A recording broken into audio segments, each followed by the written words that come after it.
आप देख रहे हैं प्रोग्राम काशिफ अब्बासी के साथ फवाद चौधरी साहब हमारे साथ मौजूद हैं। ज़िमनी इलेक्शन जीत के आए हुए तहरीक इंसाफ ने एक और ज़िमनी इलेक्शन ने सीटें थी 11, उनमें से 8 सीटें उन्होंने जीत ली हैं। फवाद साहब, ये सुना ही जा रहा था और जब इमरान खान साहब ने कहा अब मैं लॉन्ग मार्च की बात करूंगा, पहले उन्होंने और गुफ्तगू फरमाई अपनी कल की प्रेस कॉन्फ्रेंस में जहां भी बैठे हुए थे साथ में, लगा ऐसे कि शायद लॉन्ग मार्च अनाउंस करने लगे और फिर कुछ दिन दे दिए। क्या इलेक्शन होने वाले हैं? I think too much is going on. Long March is one of the events that will obviously define करेगा पाकिस्तान की सियासत को. But Long March से पहले जो events हैं उन्होंने शेप अप करना है कि कैसे कि लॉन्ग मार्च होगा कि नहीं होगा. लॉन्ग मार्च तो हो गई. अच्छा, लेकिन ये है कि वो शेप अप करना है उसने कि मुल्क आगे कैसे जाना है. तो अब देखते हैं कैसे चीजें आगे. खान साहब ने कहा बैकग्राउंड में बातचीत हो रही है, थोड़ी सी क्लैरिटी नहीं है इस वक्त, तो इसका मतलब उन्हीं वाकयात की बात कर रहे हैं. नहीं, बैकग्राउंड में बातचीत तो देखें, बातचीत तो हो रही है. अब रीडू करने के सबसे बेहतरीन तरीका तो यही है कि एस्टैब्लिशमेंट है, ये पीडीएम की पार्टीज हैं और हम तीनों एक दूसरे को थोड़ी थोड़ी स्पेस दें और मुल्क को हम रीसेट करें. और इसी तरह बात जा रही है.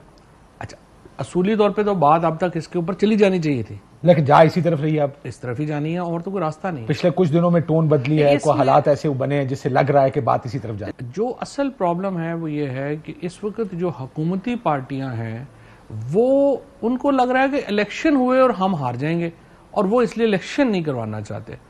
अब इसमें मैंने पहले भी आपके प्रोग्राम में ये बात कही थी कि ये बहुत ही अहमकाना एक्चुअली इनकी अभी फ्रैंकली उनसे फेस टू फेस तो बात नहीं हुई है. इंडिविजुअल कुछ जो दोस्तों से जिनसे मेरी मुलाकात होती रहे कभी या बात हुई हो, मैं कहता हूँ मुझे ज़रा आप लोग समझाएं कि आपने जब foreign vote of no confidence के बाद आपने इलेक्शन नहीं करवाया, आपको बहुत शदीद नुकसान हुआ.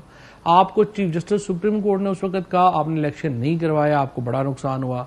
अब 4 महीने, मुझे आप बताएं 8 महीने में 10 महीने में आप क्या मुआवजा कर लेंगे कि आप ये जो है वो change. But see hope is a strategy for them. उनकी उम्मीद है कि कुछ ऐसा हो जाएगा, उतर आएगा. आपको see hope is never a good strategy. That we I been saying for a long time कि होप कभी भी अच्छी स्ट्रेटजी नहीं होती, लेकिन उनकी स्ट्रेटजी इस वक्त होप की है और उम्मीद के ऊपर ही कायम है कि उम्मीद करते हैं कि कुछ हो जाएगा, कुछ नहीं होगा. बट आइडिया आपकी उम्मीद क्या है?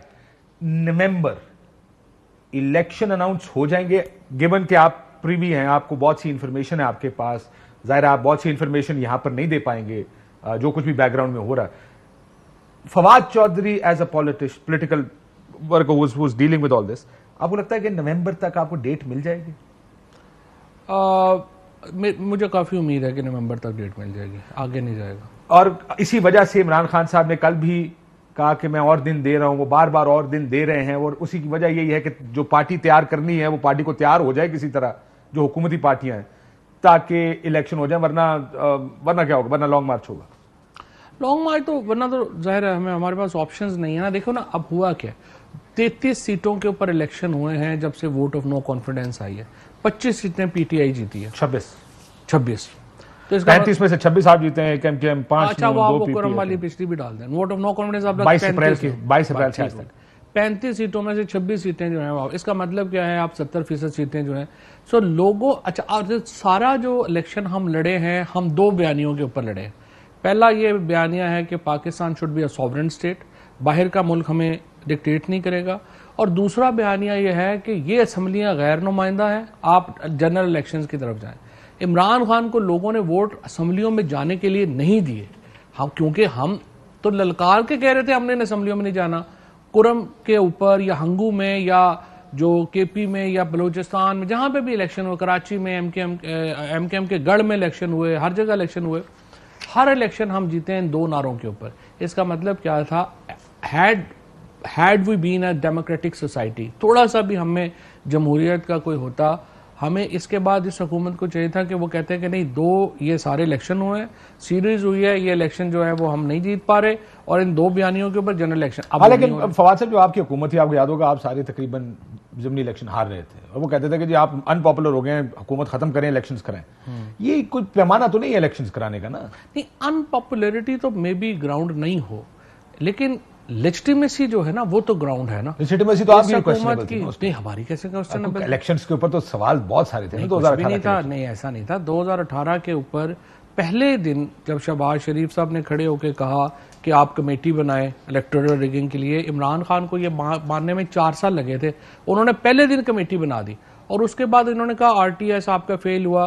परवेज खट्टक साहब और शफकत महमूद साहब और मैं उस कमेटी का मेंबर थे।